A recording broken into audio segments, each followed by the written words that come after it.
वैसे तो प्यार एक खूबसूरत एहसास है। प्यार में लोग अपने प्यार के लिए क्या कुछ नहीं कर गुजरते। वो अपने प्यार की खुशी में ही खुद की खुशी को भी ढूंढ लेते हैं। कहते हैं सच्चा प्यार करने वाला अपनी चाहत के ऊपर कभी कोई आंच नहीं आने देता। लेकिन क्या हो अगर यही प्यार, यही चाहत आपकी जान की दुश्मन बन जाए। ऐसी ही एक सनक भरी प्रेम कहानी हाल ही में कर्नाटक के हुबली में देखने को मिली है, जिसका अंत सुनकर आपका भी प्यार पर से भरोसा ही उठ सकता है।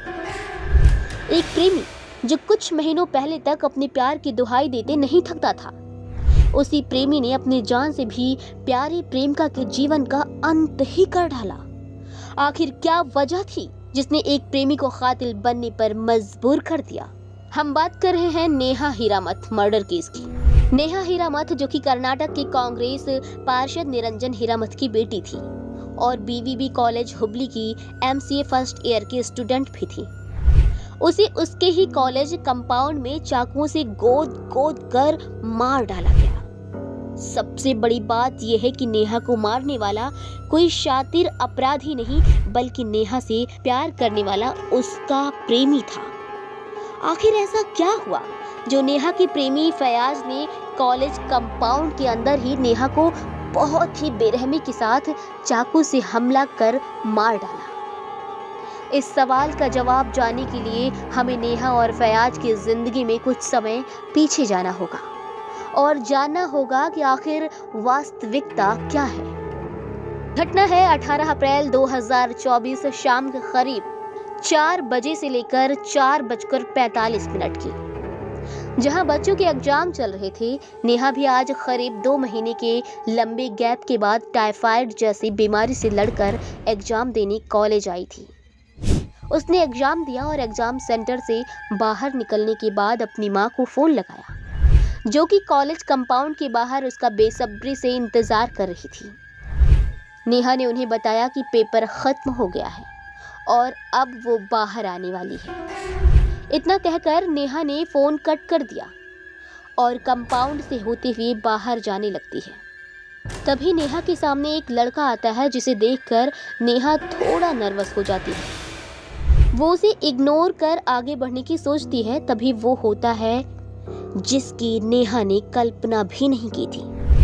वो लड़का नेहा से कुछ बात करना चाहता है, लेकिन नेहा उसकी बात नहीं सुनती और आगे बढ़ने लगती है। तभी वो लड़का नेहा पर चाकू से ताबड़तोड़ हमला करना शुरू कर देता है। वो कभी नेहा के गले पर तो कभी उसके सीने पर, कभी उसके पेट पर चाकू से वार पर वार करते ही जा रहा था। इस हमले की भयावहता का अंदाजा आप इसी बात से लगा सकते हैं कि फयाज ने लगभग 30 सेकंड के अंदर ही नेहा पर 14 बार चाकू से वार कर दिया। वैसे तो उसका पहला वार ही इतना घातक था कि नेहा जमीन पर गिर चुकी थी, लेकिन इसके बावजूद वो उसे तब तक मारता रहा जब तक उसे यकीन नहीं हो गया कि नेहा मर चुकी है। कॉलेज में चीख पुकार मच चुकी थी। भारी संख्या में स्टूडेंट्स वारदात से कुछ दूरी बनाकर खड़ी थी और शोर मचा रही थी ताकि वो हैवान नेहा को छोड़ दे। उनमें से किसी के अंदर इतनी हिम्मत नहीं थी कि वे फयाज के पास जाकर नेहा को प्रोटेक्ट कर सके।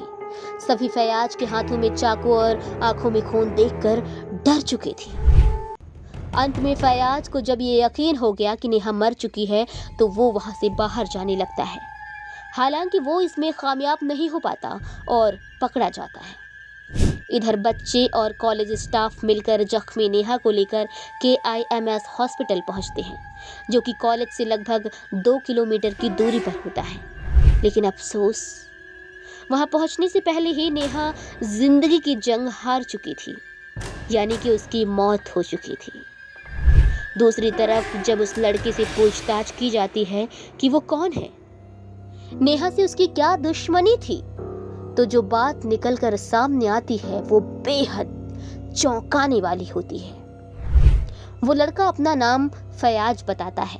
वो बताता है कि वो और नेहा कुछ सालों से रिलेशनशिप में थे, लेकिन इधर कुछ समय से नेहा ने उसे इग्नोर करना शुरू कर दिया था और ये बात उसे बर्दाश्त नहीं हो पा रही थी।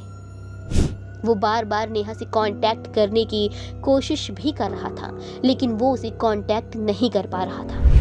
इसलिए आज मौका देखते ही वो उससे बात करने चला आया, लेकिन नेहा उसकी बातों को सुनना ही नहीं चाह रही थी। इसलिए उसे गुस्सा आ गया और उसने नेहा के ऊपर हमला कर दिया। फयाज के स्टेटमेंट के बाद जो जानकारी सामने आई वो कुछ इस तरह थी। फयाज इसी कॉलेज में पढ़ने वाला एक होनहार स्टूडेंट था।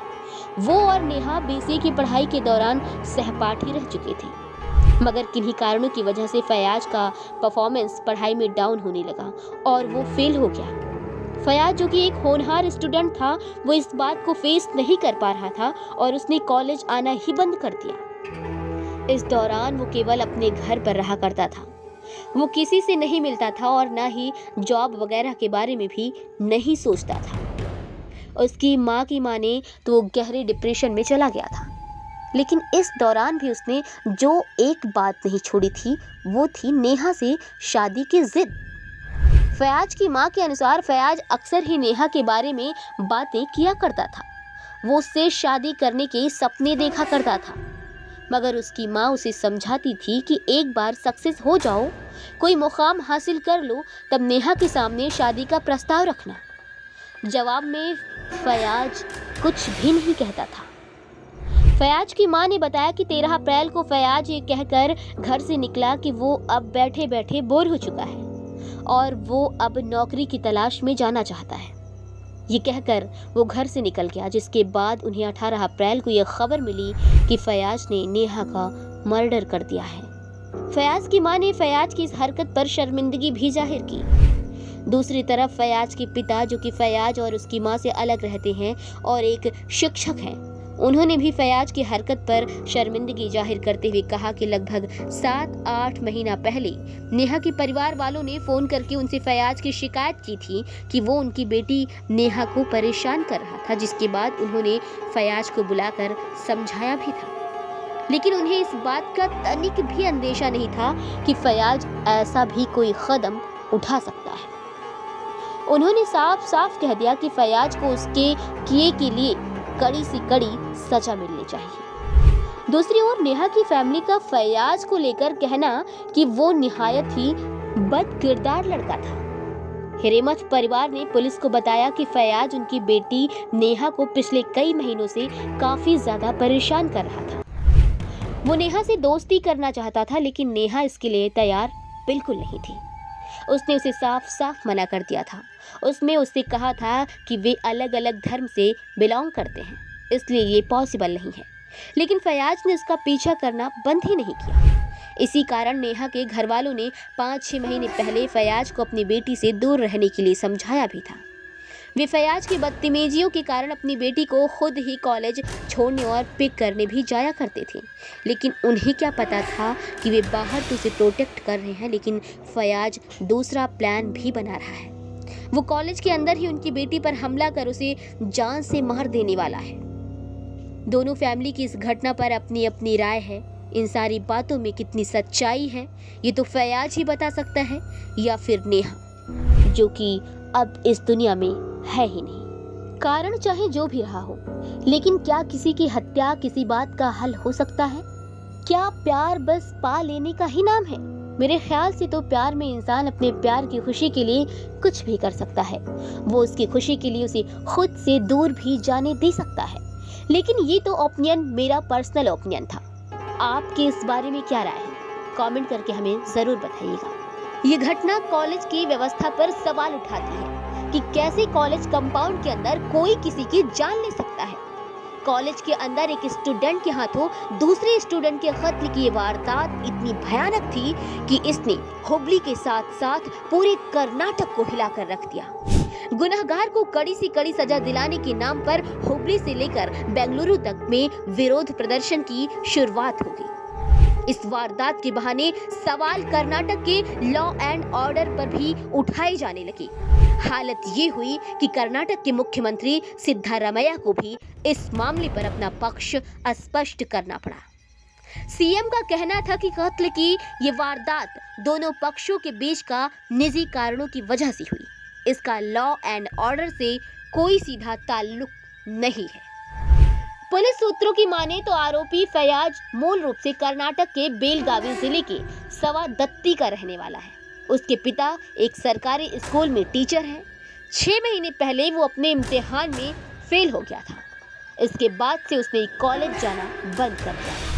लेकिन अब जब नेहा अपनी बीमारी से उबर कर 2 महीने बाद कॉलेज पहुंची तो फयाज भी उसका पीछा करते हुए कॉलेज पहुंच गया और उस पर हमला कर दिया।